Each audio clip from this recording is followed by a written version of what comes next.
Diamond Harbour থেকে আমাদের প্রতিনিধি অরিজিৎ মণ্ডল। অরিজিৎ, তুমি যে ডিসিআরসি সেন্টারে রয়েছো সেখানকার কি ছবি? সেখানে কি বৃষ্টি হচ্ছে বা বৃষ্টি হলে কতটা বাদ সাধছে যারা ডিসিআরসি সেন্টারে আসছেন ভোট কর্মীরা, তাদের ক্ষেত্রে কতটা অসুবিধা হচ্ছে? দেখো দীপর্ণা, একেবারেই সকাল থেকে যে ছবিটা দেখাচ্ছিলাম, যে সকাল থেকেই দফায় দফায় বৃষ্টির কারণে কিন্তু ডিসিআরসি সেন্টার এখনো পর্যন্ত খালি রয়েছে। তবে বেলা যত গড়াচ্ছে তত কিন্তু পরিস্থিতি একটু হলেও স্বাভাবিক হচ্ছে এবং যে জায়গায় বর্তমানে দাঁড়িয়ে রয়েছি, ডায়মন্ড হারবার ফকিরচাঁদ কলেজের এই যে ডিসিআরসি সেন্টার করা হয়েছে ডায়মন্ড হারবার বিধানসভার জন্য, যেখানটায় কিন্তু প্রায় 273টার মতন বুথ রয়েছে এবং সেই বুথেই কিন্তু ভোটকর্মীরা যাবে, প্রায় 9,000-এর কাছে ভোটকর্মীরা যাবে। এবং এখন সেই ছবিটা কিন্তু অনেকটাই আলাদা, কারণ সকালের পর বৃষ্টি আস্তে আস্তে কমতে শুরু করেছে এবং বুথগুলোতে কিন্তু ইতিমধ্যেই ডিসিআরসিতে যারা ভোট গ্রহণ করবে তারা কিন্তু আসতে শুরু করেছে। ছবিটা দেখাতে বলবো চারপাশে আমার ক্যামেরা পার্সন শান্তনুকে, যে ইতিমধ্যেই কিন্তু যারা ভোটকর্মীরা তারা ইতিমধ্যেই আসতে শুরু করেছে এবং বিভিন্নভাবে বিভিন্ন জায়গায় কিন্তু তাদের বুথ করেছে, সেখানটায় কিন্তু তারা যাবে ভোট গ্রহণ করতে।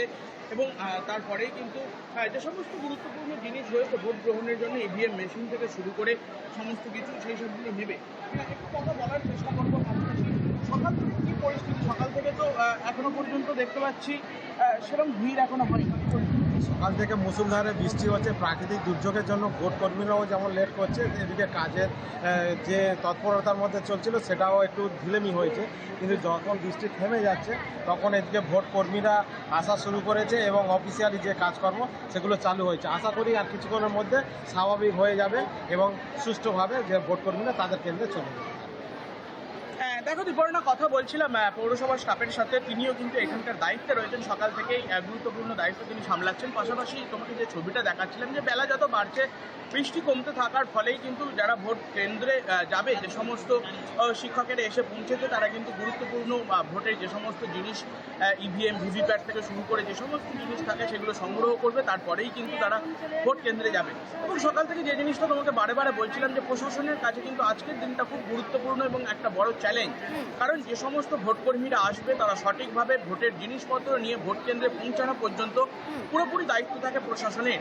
সেই জায়গা থেকে সঠিকভাবে যে সমস্ত ভোট কর্মীরা রয়েছে তারা যাতে পৌঁছাতে পারে তারই ব্যবস্থা করতে হবে প্রশাসনকে। অন্যদিকে ডায়মন্ড হারবার এই যে বিধানসভা, এই বিধানসভার মধ্যে কিন্তু ইতিমধ্যেই 3 কোম্পানির কেন্দ্রীয় বাহিনী দেওয়া হয়েছে, যেখানটায় কিন্তু প্রত্যেকটা বুথে 100% ওয়েব কাস্টিং থাকছে, 2টি মডেল বুথ থাকছে এবং গোটা যদি ডায়মন্ড হারবার লোকসভাটা দেখা যায় সেখানটায় কিন্তু প্রায় 2000-এরও বেশি বুথ রয়েছে। অন্যদিকে যদি মথুরাপুরের দিকে দেখি, মথুরাপুরেও কিন্তু একই ব্যাপার, 2টি মডেল বুথ রয়েছে, প্রত্যেকটিতে কিন্তু 100% ওয়েব কাস্টিং থাকছে এবং যেখানেও কিন্তু মোট যে সংখ্যাটা মথুরাপুর এসি লোকসভা কেন্দ্র এবারে, সেইখানটায় যদি বুথের সংখ্যা দেখা যায় প্রায় 2000-এরও বেশি বুথ রয়েছে। এবং আরও একবার ছবিটা দেখাতে বলবো, যে যারা ভোট নিতে যাবে তারা কিন্তু ইতিমধ্যেই এসে পৌঁছেছে, তারা কিন্তু অপেক্ষা করছে এবং তারপরেই কিন্তু তারা যে সমস্ত ভোটের গুরুত্বপূর্ণ জিনিসপত্র সেইগুলি সংগ্রহ করবে এবং তারপরেই কিন্তু তারা ভোট গ্রহণ করতে যাবে। এবং একটু কথা বলার চেষ্টা করব, ভোটের কি জিনিসপত্র নেওয়া হয়ে গেছে? কোথায় পড়েছে? সকাল থেকে এই যে বৃষ্টি, কতটা অসুবিধা হচ্ছে? যাতায়াতে তো অসুবিধা হচ্ছে, আবার যদি বৃষ্টি বাড়ে কি অসুবিধা হবে ভগবান। এই যে ভোট নিতে যাবেন, আতঙ্কিত রয়েছে? আতঙ্কের কিছু নেই, সিআরপিএফ পুলিশ আছে।